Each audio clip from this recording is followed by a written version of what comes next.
आ गए मेरी मौत का तमाशा देखने। अब मुझे लटका देंगे, जुबान ऐसी बाहर आएगी, आंखें बाहर आएगी, थोड़ी देर लटकता रहूंगा, फिर ये मेरा भाई मुझे नीचे उतार देगा, फिर आप चर्चा करते घर चले जाओगे, खाना खाओगे, सो जाओगे। तुम्हारी ये नामर्दानगी, बुज़दिली एक दिन इस देश की मौत का तमाशा इसी खामोशी से देखेगी। कुछ नहीं कहना मुझे, तुम्हें कुछ नहीं। तुम्हारी जिंदगी में कोई फर्क पड़ने वाला नहीं। अंधेरे में रहने की आदत पड़ी है तुमको, गुलामी करने की आदत पड़ी है। पहले राजा महाराजाओं की गुलामी की, फिर अंग्रेजों की, अब चंद गद्दार नेताओं की और गुंडों की। धर्म के नाम पर ये तुम्हें बहकाते हैं, तुम एक दूसरे के गले काट रहे हो। काटो काटो। ऊपर वाला भी ऊपर से देखता होगा तो उसे शर्म आती होगी, सोचता होगा मैंने सबसे खूबसूरत चीज बनाई थी, इंसान। इंसान नीचे देखा तो सब कीड़े बन गए, कीड़े कीड़े। रेंगते रहो, सड़ते रहो और मरो। आए और गए, खेल खत्म। क्यों जिए मालूम नहीं, क्यों मरे मालूम नहीं। कलम वाली बाई क्रांति लाना चाहती थी, कलम के जोर पर काले वर्तमान को खत्म करना चाहती थी। कौन समझा उसकी बात को? सब साले मुर्दे, जिंदा लाशें। किसे जगाती वो? मैं जाग गया, कुछ अच्छा काम करके जा रहा हूं, सुकून है। लेकिन ध्यान में रखना, तुम्हारी ये खामोशी कल तुम्हारे बच्चों के लिए रोना बन जाएगी। ये कानून वाले, वर्दी वाले नेता, इन्होंने अपना ईमान बेच दिया। एक दूसरे को जलाते वक्त तुम्हारा ईमान कहां गया था? भाड़ में।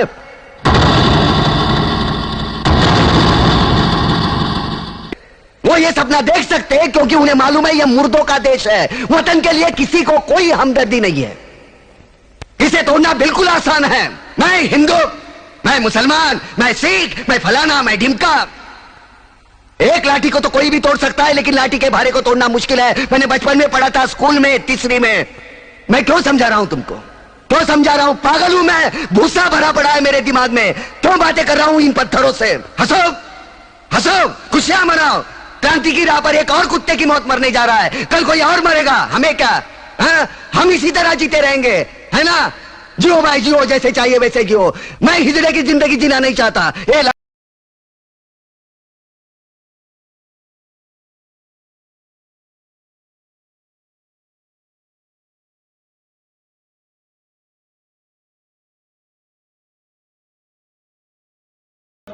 सारे क्रांतिकारी साथियों, मेरी बहनों, माताओं, सबको मेरा इस्तकबाल, सबको मेरी नमस्ते।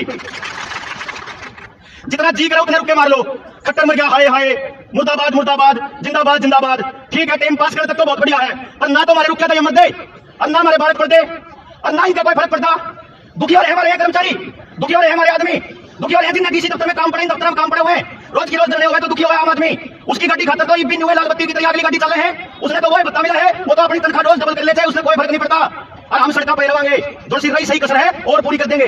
असली खेल समझ में नहीं आया ना, इतने न्यू किल की मारते रहेंगे। आज से पहले कितने आंदोलन हुए, कितने मांगे मानी, कितनी यूनियन बनी, किस किसने के नहीं मांगा, के नहीं गया। वही व्यवस्था बदली के, वो हालात सुधरे के। अच्छा, ये किल की मारते रहेंगे तो आपने क्या लगा है कि आप इन चुका लेंगे? ठीक है, आपने कोई मांग ली, इन्हें आप लोग बुलाओगे, 2-4 मांगा के साथ कंपनसेशन हो जाएगा, और बीच बचाला करके रास्ता काटने की बात कर लेंगे। क्यों? क्योंकि ना तो असली खेल का आपने बेला लगा देंगे, और ना आप असली खेल के लिए लड़ रहे। आंगनबाड़ी के जितनी बहनें आंगनबाड़ी में काम कर रही है ना, उन्हें न्यू कौन मेरा कौन लाई क्या थी? उन्हें न्यू कौन मेरा उनके तनख्वाह बंद क्यों थी? उन्हें न्यू मेरा उनकी तनख्वाह घटाई क्यों थी? उनका जो मानदेय था वो खत्म क्यों करा? उन्हें न्यू कौन मेरा, उन्हें न्यू नहीं मेरा कि जो कारण आपको लगाने का था, वही स्कूल के अंदर मास्टर लाने का था, वही एसएसए के ग्रांट देने का बिल्डिंग बनाने का था, वही एसएसए की ग्रांट देकर बिल्डिंग बनाने का था, अस्पताल बनाने का था, ये डीसी दफ्तर बनाने का वही एक मकसद था। जो आज सिचुएशन आ रही है, जिसका नाम है न्यू वर्ल्ड ऑर्डर। 2 बार बोल चुका है प्रधानमंत्री, 2 बार, एक बार संसद में और एक बार लाल किले की प्राचीर से, कि इस हालात के बाद आने वाले टाइम में न्यू वर्ल्ड ऑर्डर आने वाला है। किसे पॉलिटिकल पार्टी ने, किसे यूनियन के पदाधिकारी ने, किसे और संगठन ने, किसी ने पूछा जोर लगा न्यू वर्ल्ड ऑर्डर के है? किसी ने पूछा के? किसी ने नहीं पूछा। ये जो खेल इन्होंने एलआईसी वालों के साथ किया, भेल, SAIL, HPCL, BPCL, BSNL, Indian railway, post office, school के मास्टर, आर्मी, पुलिस, किसी भी डिपार्टमेंट में चले जाओ, रिटायरमेंट के बाद नई भर्ती तो नहीं होगी भाई साहब, नई भर्ती नहीं होगी रिटायरमेंट के बाद, किसी भी महकमे में नई भर्ती नहीं होगी। वो रिटायर्ड आदमी को दोबारा से रखा जाएगा, वो भी आउटसोर्सिंग के थ्रू जितनी भी होंगी। आउटसोर्सिंग मतलब डीसी रेट या प्राइवेट किसी ठेकेदार के जरिए। क्यों क्या कराएंगे खेल? समझ में कौन है? आपके पास रजिस्टर आएगा, उस रजिस्टर में वो आप कुछ भरवाया करें। बालक की उम्र का न्यारा, उसके खान पान का न्यारा, उसके टिक्का का गोरा न्यारा, उसके वजन का न्यारा, उनकी कद का न्यारा, कौन सी दवाई कद ले इसका न्यारा, सारी चीजों के न्यारे 10-15 रजिस्टर होंगे। आप जो है किसी के ऊपर भी भारत सरकार लिख रहा है, किसी के ऊपर गांव की आंगनबाड़ी का नाम लिख रहा है, क्या लिख रहा है? ICDS, WHO का कोई नाम होगा? Integrated child development scheme. वह इंटीग्रेटेड चाइल्ड डेवलपमेंट स्कीम क्या है, आप लोगों को मीठा मीठा बताया जाएगा। जैसे हर चीज को लेने से पहले, हर षड्यंत्र को लेने से पहले उसको लेने वाला चालाक और घाघ आदमी आपको यह बताता है कि यह चीज आपके फायदे के लिए है। जैसे एक माँ बाप अपने बालक पे खींच के तड़ाक मारे, अजीब नुका अगर फिर रूस राज के जब माँ दुखी हो जाए ना, और फिर वो अपने कूड़ में ले जाकर फिर नुका अगर बेटा तेरे फायदे खातिर तो मारूंगा, उसके खिंच तो अपनी हो है, मारे वो नुका तेरे फायदे खातिर मारूं। स्कूल का मास्टर भी नुका करा है, वो भी न्यू बताया मैं तेरे फायदे खातिर मारूं। और जो से है नेताजी है, जब कोई सी सरकार का हो कदे सोच रहे हो अगर भाई यह चीज खाली बीजेपी की सरकार का रिव्यू खट्टर कर रहे हो। जित कांग्रेस की सरकार है ना, और अभी न्यू सड़क पे बैठे हैं। जित शिवसेना की सरकार महाराष्ट्र में, और अभी सड़क पे बैठे हैं, आजाद मैदान का ब्यौरा रोज लेकर देखा करो। जित कम्युनिस्टा की सरकार है, उड़े भी नहीं बैठे हैं। जित किसी और पार्टी की सरकार है, किसी की रहेगी हो, उड़े बैठे हैं। कमाल की बात यह है कि आंगनबाड़ी वाले भी बैठे हैं, आशा वर्कर भी बैठे हैं, आपके हेल्थ वाले भी बैठे हैं, मास्टर भी बैठे हैं, बिजली वाले भी बैठे हैं, रेलवे वाले भी बैठे हैं। ये तो भाई बेस्ट कंसर्वेटिव बेल्ट वाले तो ये भी आज बैठ जाए, इसी किसी की भी हो रही है। ठीक है, एक महकमा नहीं छोड़ रखा जो सा सड़क पे ना बैठा हो। कई बार ऐसा हो सका है मैं किसी और महकमे का जिक्र कर दूं तो न्यू मत सोचियो, आंगनबाड़ी वाला का जिक्र करो जी, फालतू दूसरा का जिक्र ना करो। क्योंकि आपको यह बात समझनी होगी कि जब पहली बार उन्होंने टेस्टिंग करी आदमियों के लठ मारने की, हमारी महिलाओं के, हमारी माताओं के लठ मारने की, उस दिन दूसरे महकमे वाले बोलने कौन थे? चाहे इनकी इतनी हिम्मत होगी कि गांव गांव में इतने साल तक अपनी सेवा देने वाली हमारे आंगनबाड़ी वर्करों को सड़क पर बिठाने की हिम्मत आगे की। यह कारण क्या था? सबसे पहले टेस्टिंग होती है छोटे महकमे के ऊपर। छोटा महकमा कौन सा? सबसे पहले कहीं दिल्ली में जो सफाई कर्मचारी थे उनको आउटसोर्सिंग से भर्ती शुरू करी थी सबसे पहले। और उस भर्ती के दौरान जब उन्हें आउटसोर्सिंग से भर्ती करी, यकीन मानिए पूरे देश में मौजूद एक भी आदमी नहीं बोला।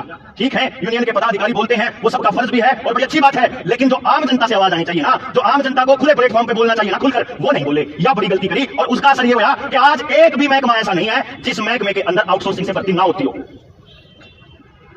आपका पुलिस वालों को रिप्लेस करने के लिए होमगार्ड की नौकरियां पक्की करनी जा रही हैं कि आदमी चाहिए भाई, कितने हो इतनी तनख्वाह क्यों नहीं, थोड़े में काम चल जाए तो मसला रखा करे अनुबंध के ऊपर रख लेंगे, बाद में आउटसोर्सिंग से रख लेंगे। दूसरे महकमे में भी वही काम हो रहा है, खेल हो रहा है कि ठेके पे रख लो और काम खत्म करो, फालतू जरूरत नहीं है। और ठेके पे भी सरकार नहीं रखेगी, ठेके पे भी ठेकेदार रखेगा, कोई दूसरी कंपनी रखेगी। अब जिस टाइम पे आप एक दूसरे के लिए नहीं बोले तो इन्होंने अपने गरीब आदमी की नब्ज पे हाथ डालने के लिए खेती का कानून लेकर के आए। गरीब आदमी कौन सा? जो कोटे में राशन खाता है। आपको शायद इस बात का अंदाजा भी नहीं होगा कि 40 करोड़ लोग थे इस देश के अंदर 2014 में गरीबी रेखा से नीचे, और 2021 के अंदर प्रधानमंत्री संसद में अपने दिए बयान में बोलता है, और कमाल की बात शान से छाती ठोक के बोलता है, शर्म नहीं आती उसको। वो क्या बोलता है कि हमने 85 करोड़ लोगों को घर बैठे राशन दिया। इसका मतलब 85 करोड़ लोगों को राशन के लिए भी अपने ऊपर निर्भर रहना पड़ेगा, ऐसी कंडीशन ले आए हो।